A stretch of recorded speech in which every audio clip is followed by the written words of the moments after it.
नमस्ते।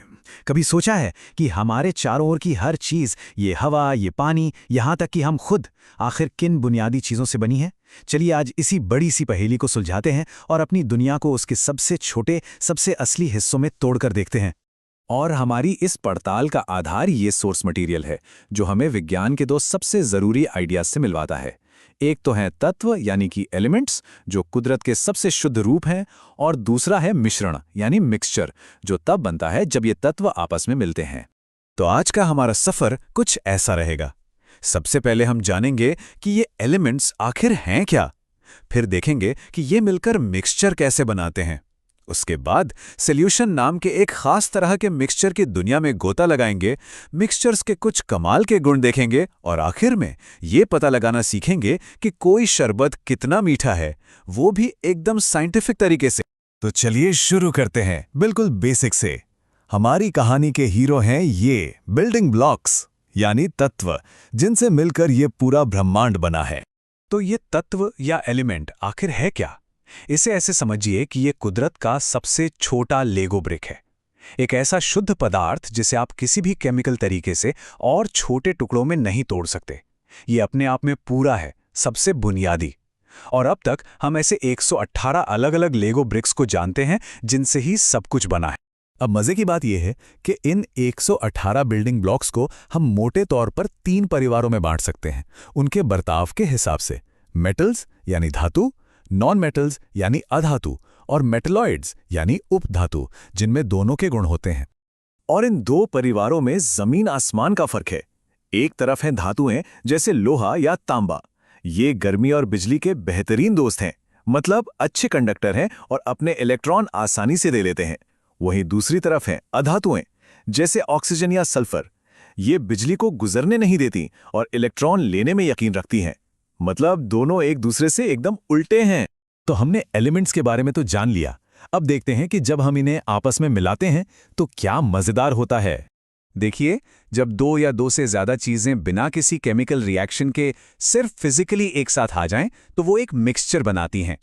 सबसे जरूरी बात यह है कि मिक्सचर में हर चीज अपनी पहचान बनाए रखती है।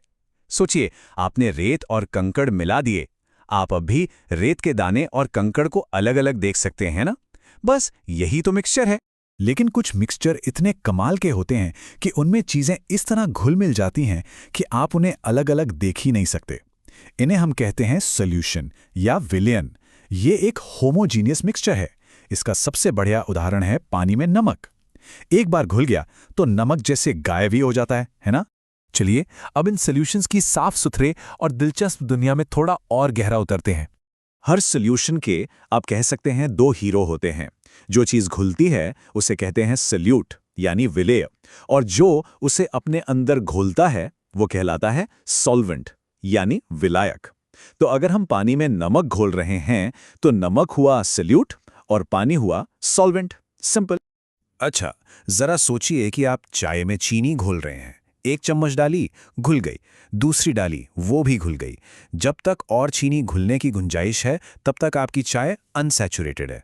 फिर एक पॉइंट आता है जब चीनी घुलना बंद कर देती है और नीचे बैठने लगती है। बस अब आपकी चाय सैचुरेटेड हो गई।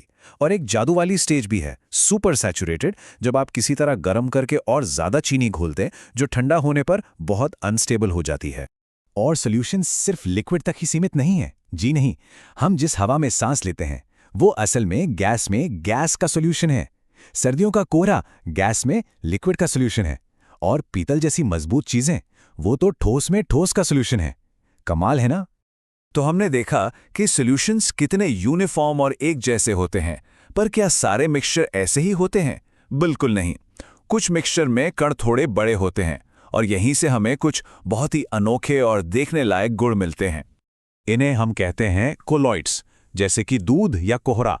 इनमें कण सॉल्यूशन के कणों से तो बड़े होते हैं, पर इतने भी बड़े नहीं होते कि नीचे बैठ जाएं।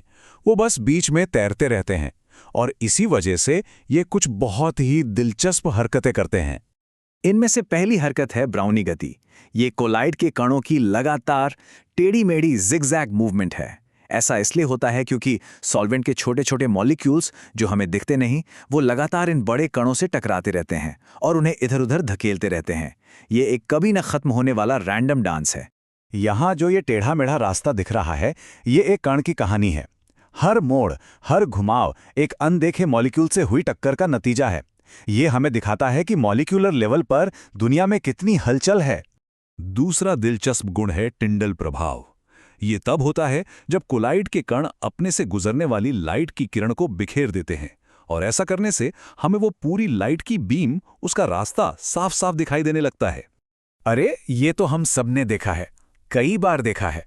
जब किसी घने जंगल में पेड़ों के बीच से सूरज की रोशनी छनकर आती है, या सिनेमा हॉल में प्रोजेक्टर की बीम हवा में दिखती है, या फिर कोहरे में कार की हेडलाइट्स का रास्ता, ये सब टिंडल प्रभाव के ही शानदार उदाहरण हैं। ठीक है, हमने ये तो समझ लिया कि मिक्सचर क्या होते हैं, पर असल जिंदगी में, जैसे लैब में या किचन में, ये जानना भी तो जरूरी है कि किसी चीज में कितना कुछ घुला हुआ है।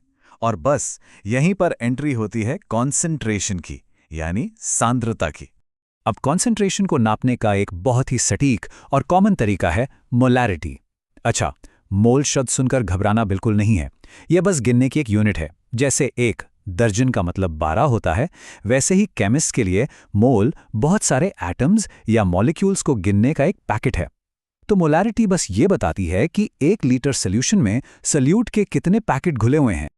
और इसका फॉर्मूला देखिए कितना सीधा साधा है।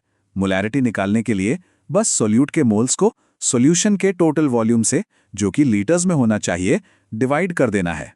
चलिए सोर्स मटेरियल के इस उदाहरण को मिलकर सॉल्व करते हैं। सवाल यह है, अगर 4 लीटर सोल्यूशन में 116 ग्राम नमक यानी NaCl है, तो मोलैरिटी क्या होगी?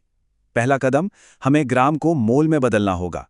हमें पता है कि नमक के 1 मोल का वजन करीब 58 ग्राम होता है। तो 116 ग्राम में कितने मोल हुए? 116 को 58 से डिवाइड करेंगे और जवाब मिला 2 मोल। बढ़िया। दूसरा कदम, अब बस फॉर्मूला लगाना है। मोलैरिटी होती है moles of solute divided by volume of solution. मतलब 2 मोल को 4 लीटर से डिवाइड करेंगे, तो जवाब क्या आया? 0.5 मोलर। बस हो गया। तो अब जब हम जानते हैं कि हमारे चारों ओर की चीजें कैसे बनती हैं, तो एक सवाल पर सोचते हैं, हमारे आसपास मौजूद सबसे दिलचस्प मिक्सचर कौन सा है? क्या ये वो हवा है जिसमें हम सांस लेते हैं, या सुबह की एक कप चाय, या शायद हमारे खून का प्लाज्मा? इस पर सोचिएगा जरूर।